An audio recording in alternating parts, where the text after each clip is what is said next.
Pamor yang menelan cahaya. Di sebuah desa tua yang jarang disebut peta, hidup seorang empu sepuh bernama Empu Jarang Madu.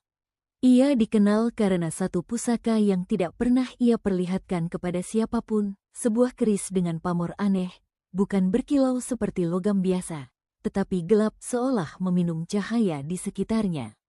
Keris itu dinamainya pamor singkir cahya, namun masyarakat desa menyebutnya dengan lebih ngeri, pamor yang menelan cahaya. Setiap malam bulan tua, ketika angin berhenti berhembus dan hewan-hewan desa berdiam ketakutan, bilik kerja sang empu memancarkan cahaya samar, bukan karena terang, tetapi karena kegelapan dari pamor itu merembes keluar, seperti bayangan yang hidup. Konon, pamor tersebut ditempa dari batu wesi kelam, benda langit yang jatuh di hutan larangan. Batu itu tak memantulkan cahaya sedikit pun meski diterangi api. Bahkan bara yang menyentuhnya tampak meredup, seolah dilahap oleh kehampaan. Malam ketika keris bernafas. Suatu hari, seorang pemuda bernama Rangga datang memohon agar empu membuatkan keris untuk menjaga desanya dari gangguan makhluk halus yang semakin sering muncul. Namun ketika Empu Jarang Madu menolak, Rangga nekat masuk ke ruang kerja sang empu di tengah malam. Di sana, ia melihatnya, keris hitam itu, tersimpan di dalam kotak kayu cendana. Meski ruangan diterangi lampu minyak, bagian sekitar keris tampak seperti lubang gelap yang menyedot terang. Rangga mendekat, dan mendadak seluruh ruangan meredup, lalu menjadi gelap pekat. Bukan lampu yang padam, cahayanya yang dihisap oleh pamor itu. Di tengah kegelapan, ia mendengar tarikan napas, panjang, berat, dan bukan miliknya. Siapa di sana? Tanya Rangga dengan suara gemetar. Tak ada jawaban, hanya bayangan yang perlahan bergerak di lantai, meski tak ada sumber cahaya. Bayangan itu memanjang, lalu berdiri.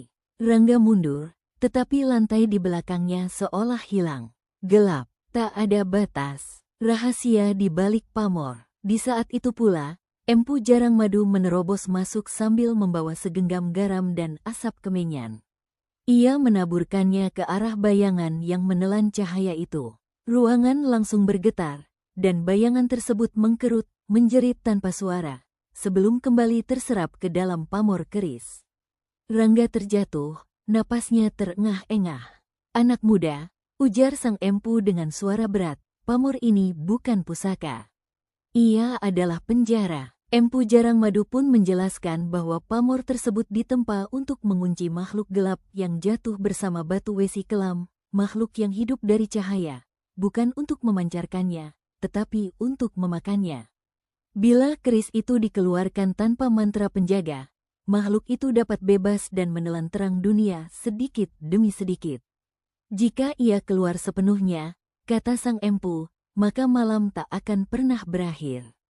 Akhir yang ditutup gelap. Meski telah diperingatkan, pamor itu terus bergetar selama beberapa hari, seolah bayangan di dalamnya mencoba keluar lagi. Empu Jarang Madu akhirnya memutuskan untuk pergi ke hutan larangan, tempat batu itu jatuh dulu.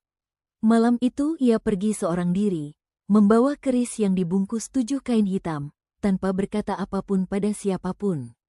Orang-orang desa melihatnya berjalan menuju kegelapan hutan, dan ketika ia melangkah masuk, seluruh cahaya di desa redup, serentak, seperti napas dunia dihirup sekali lagi.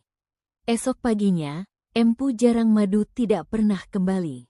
Di tengah hutan larangan hanya ditemukan 7 kain hitam tertiup angin, dan bau logam dingin yang menyesakkan dada.